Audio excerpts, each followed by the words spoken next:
Good morning. Here's the plan. I should have done this 3 days ago when it was 70 degrees outside, but now there's 6 inches of snow and I don't know, it's probably 30 degrees. So anyhow, I got this bathroom exhaust fan. Carry this a little bit there. Okay, if I can see it better. See, I got this bathroom exhaust fan. I got the pipe there. I'll just use duct tape to tape it on. We got to go out the roof somewhere. So let me get this light up here. Get it up here without it unplugging. Okay, hang on a second. Okay, welcome to the attic. Welcome to the attic. I think I need a new microphone. Sometimes I can't hear what I'm saying. Maybe I was just talking too quiet. Anyhow, here's the attic. We gotta cut a hole up in here. Cut a hole through the roof. So I got this. Let me see. Here's the bathroom exhaust vent. Yesterday I kept saying ceiling fan or something. It's the bathroom exhaust vent. Got the pipe, and here's a valley right here in this roof. And you know, you don't want to be very close to a valley. You know, every time you put a hole in the roof, it's a leak waiting to happen, right? So a valley is a bad place. A vent pipe through the roof is a bad place, so you don't want to combine them. You know, put a vent in the valley, that makes it twice as bad, right? So anyhow, you should, we want to be about 2 feet at least from this valley. So the other problem though is you want this pipe to be as short as possible and have as few bends as possible so the air flows out easily. But we got this, I don't know what the heck this is. It looks like some kind of header, but this header looking board coming across here. It's holding these ceiling joists or what, but anyhow, we got to make a sharp turn right out of the exhaust fan because that's where the homeowner wants it. That's a good location for the bathroom to have an exhaust fan. Anyhow, I'm making a sharp turn here.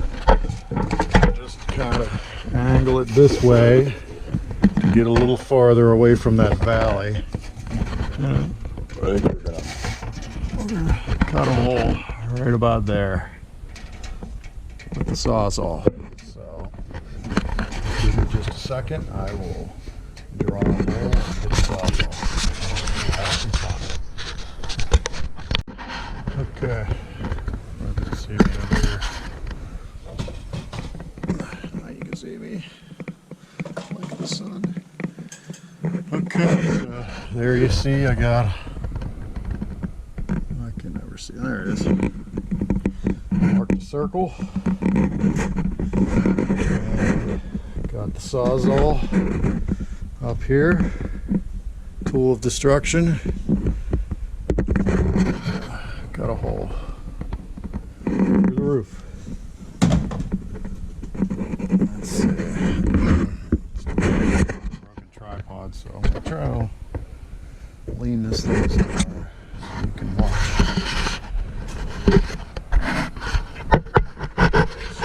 Jam it in there. Can you see? I hope you can see.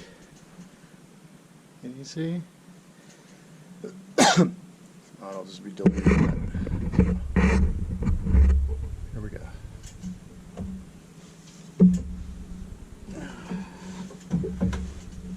Alright. I hurt myself.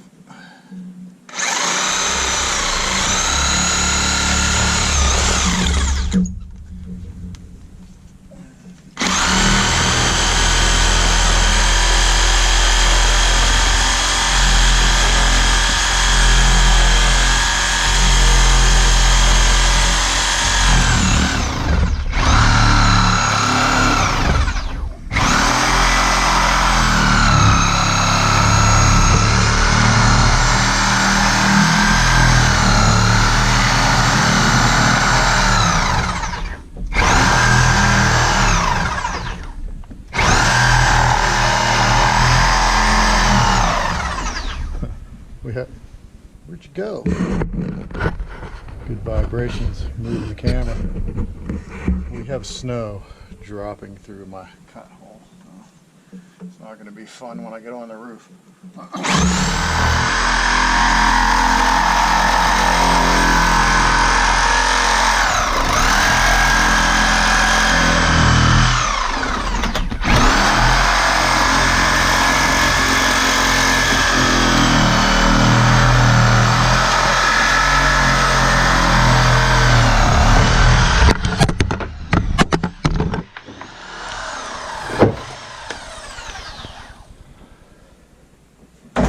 Okay, whoop, where'd you go? Alright, you hit the floor. Sorry about that, hope everyone's okay.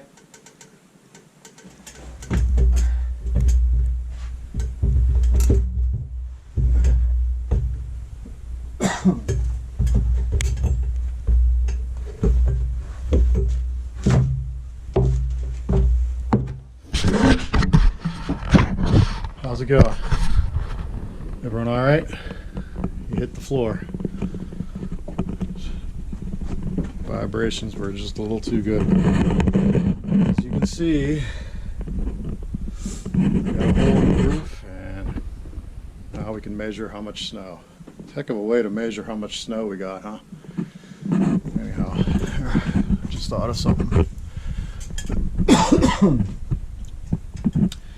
This is a life lesson for construction work for sure. The bad idea is to never, good idea is to never leave any construction tools sitting up somewhere above your ladder, because eventually you're going to tug on a cord, get hit in the head with a hammer or a sawzall, or you ever hear somebody cutting their head off with a sawzall? That's probably how they did it. Anyway,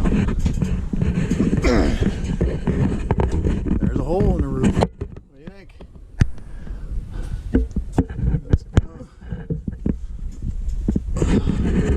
Does my screen work there? Yeah, how much snow we got? Okay.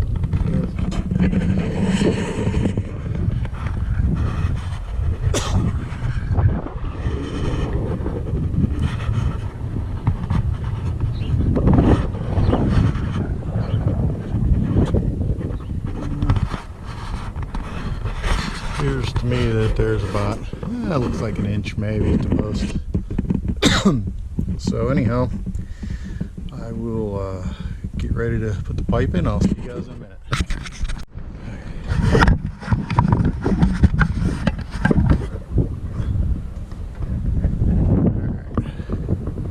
There's a hole.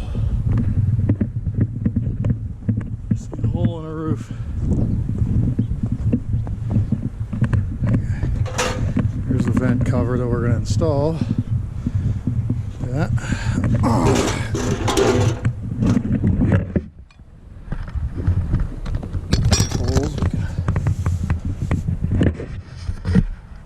Okay.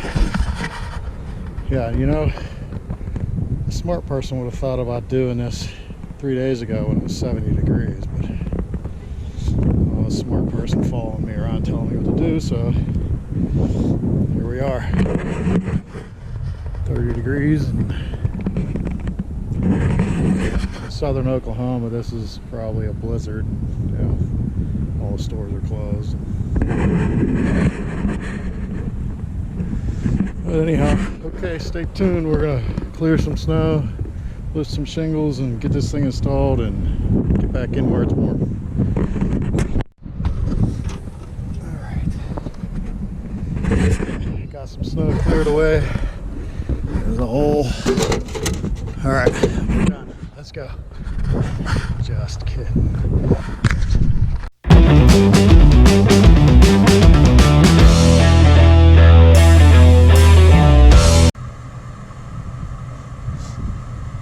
Cut shingles back. Be right back.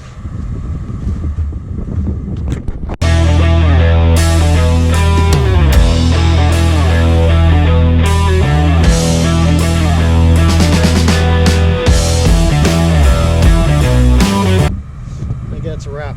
Let's get into the warm weather.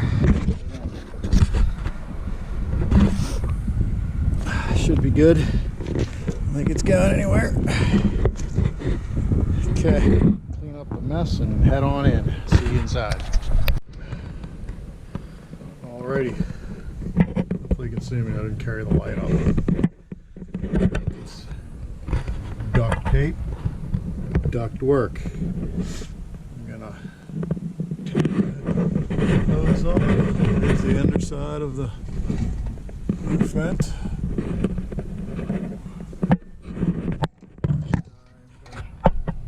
Once I get it all taped together, bring it back up and let you check it out. Okay, there's the underside, all taped up, coming up. Here's the roof. Ouch, that's the light's hot. Yeah. Ouch. There's the roof, all sealed up. All ready to get some smelly bathroom smells and shower steam out the roof. Okay, I'm gonna do some electric. Here we go. Okay, I drilled a bunch of holes. Drilled a couple holes in this plate because you know, we got 5 switches and I have a power in, a power out. Lots of wires coming out of this box. So drilled 2 holes there, hole there for this outlet. I just drilled a hole in the top plate. Everywhere I need to run something. Drill a hole there for this light. And these will just come through here. So now I'm gonna start pulling and stabling some wire. Okay, so here's something to think about. Probably professional electricians have, you know, a routine they do. They have a normal way they pull wire and stuff, but I just try to think when I'm ready to pull wires, I try to think of the easiest way, the shortest routes to get wire. You know, everyone's trying to save on copper wire. So my plan for here is to pull, you know, the main panel is coming from that corner over there, so I'm going to pull a main line down to this box first. This is going to be a thermostat for in-floor heat, which I think it pulls less than an amp, I'm pretty sure. It pulls 1 amp, actually. 1 amp, that's right, I read it. Anyhow, it doesn't matter. Running the main from the panel to here, and then I'm going to jump from here up and down to this outlet. And then I'm going to jump from this outlet into this box. This is where I had a little bit of a dilemma because, you know, I got 5 switches in a 4-gang box. So it's going to be a lot of wires. So it'd be nice to minimize how many wires are in this box. I could do that by running power to all of the lights and then just a switch wire out of here. No power here at all. But I think it's going to be easier from here to here, and then a power from here up and down to this outlet, and then from here run the 5 switch wires to each place. These 2 will go to the exhaust fan and light. The next one I think goes to the light above the sink. Next one goes to the light, the recessed light that's going to be in the shower, and then the last one's going to go to this wall sconce. That's 5 wires coming out of here, plus a power in, power out. That's 7 wires. A lot of wires. So I could reduce that to 5 wires if I ran power, you know, from here to this light. And then from this light to the next light, from the next light to the next light, you know, strung power like that. And then from each light, just ran a switch wire down to here. I don't have only 5 wires in here. You know, I don't know, I guess I got decide what to do. Like I said, you know, professional electricians that wire every day, they probably know, you know, automatically the best way as soon as they look at a room. But I got to think about it for a minute. So let me think about it and decide which way I want to go, and I'll get back to you. Okay. You see that? A lot of wires in this.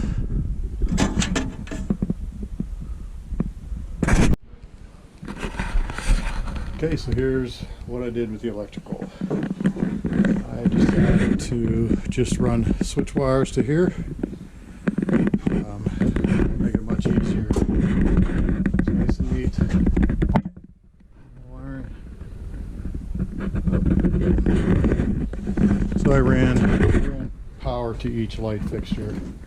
Put 3 wires in all the light fixtures, but it kept, you know, a lot of wires out of the switch box. So yeah, I ran power to the fan and light, and then 2 switches down. And I ran over to here where that recessed light's going to go. Here to the thermostat, power in and out. To the light, power in and out, and then add a switch over to the switches. Power down to the outlet down here.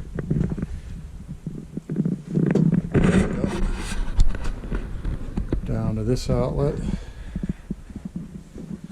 and then power up to this switch, or I mean this light, and then the switch wire over to there. 5 switches, I got 5 wires. How to make that nice and easy. So that's what I got. So they're all roughed in. Everything's done. I got all the exhaust fan stuff, wires, and you know these are just going to hang here until when we hang the drywall, I'll cut a hole. That recessed light works. It just hangs. You cut a hole the size of a template, and it hangs on the drywall. So that's the plan. You know, I'll just let them wires stick down through the drywall for that one. It's kind of weird, you know. Usually you have a light box, but it has its own box that the wires go in. So anyhow, so that's where it's at with the wiring. And so we are going to start putting some insulation. We're going to insulate the ceiling and hang drywall. So get ready for the drywall. Alright, your mark. There's a little video of the ceiling with the insulation. Which I didn't see. That wires. It's unusual to do the wiring like that. Because it's the... Okay, got a ceiling.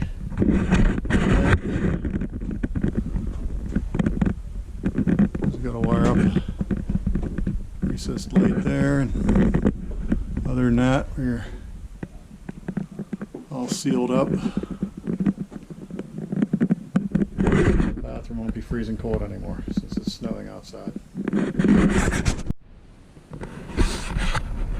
Okay, good morning YouTube. I don't know where I left off last. Let's do a quick recap.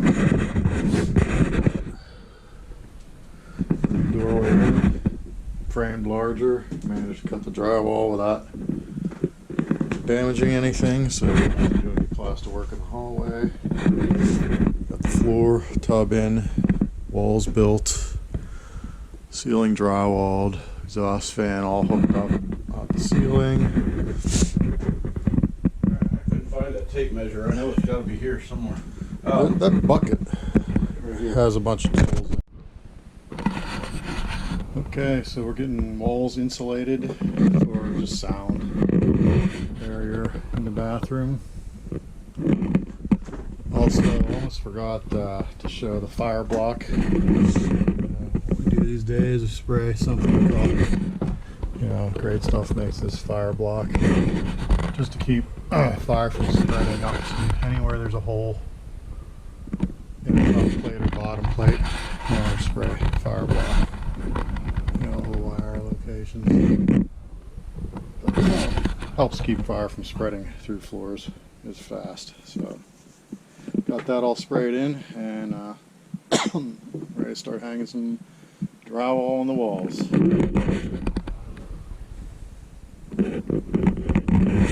Ran out of insulation. Got that couple of cavities to fill yet, but while he's going to get more insulation, I'm gonna start over here, get these walls hung.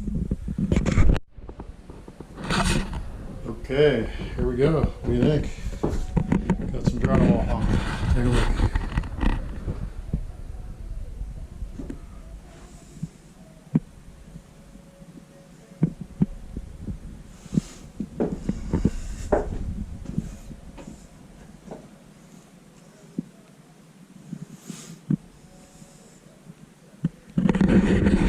Looking like a bathroom again, huh? So, as I said before, we're going to put a custom cabinet in right there.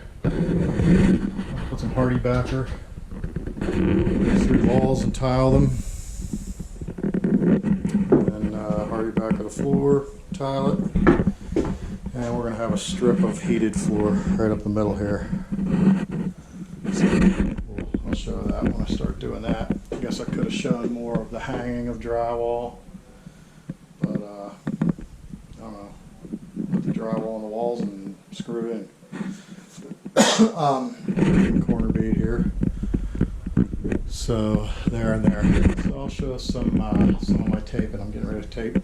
Got everything cleaned up from the mess of cutting drywall and everything, and so now let's get this taped. Okay, here we go.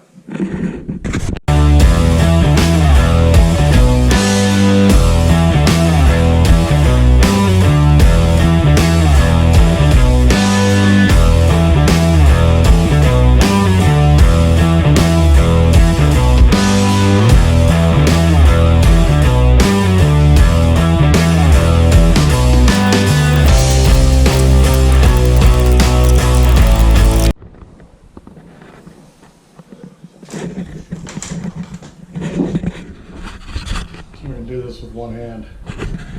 Put the head cam thing on.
tape coat.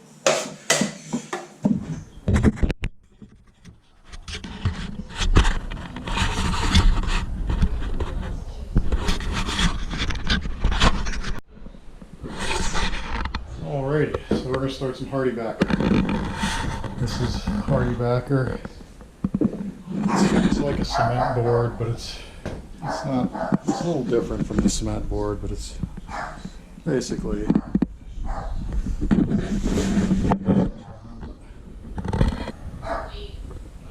super bad to breathe. So actually, as bad as that fiberglass is to breathe, the insulation. I actually wear a mask to cut this stuff because it's supposed to be super bad for you to breathe the dust. So, yeah, they make special screws for it. Let me find the screws. I'll be right back.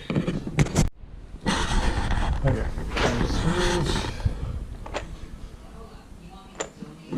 Specifically for hardy backer. So we're going to cover these 3 walls with the hardy backer, and then we'll tile. What I usually do is put the hardy backer, about an inch down from where the tile ends, so the tile will end on drywall. You know what I'm saying? So that's what I got. The drywall, the tile should end about an inch onto that drywall on all 3 sides, all operating sides are R6. And down here, we'll put a bead of silicone along the edge of the tub, between the tub and this concrete board, and then the tile will get on right onto this lip. Okay, so here we go. I'm going to screw this to the wall. Okay, so you can see what I did. Bead of silicone on top of the tub, sat it down into that, screwed it to the wall.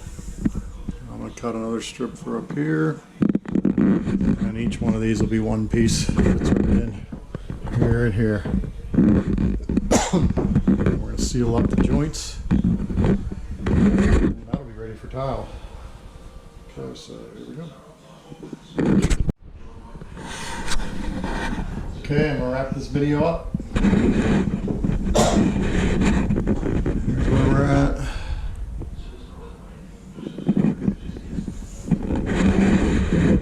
Next one will be the last 2 coats of compound on the walls and some tile on shower walls and the bathroom floor. Oh, and we got that floor heating to work on. That'll be a project. Alright, see you next time. Thanks for watching.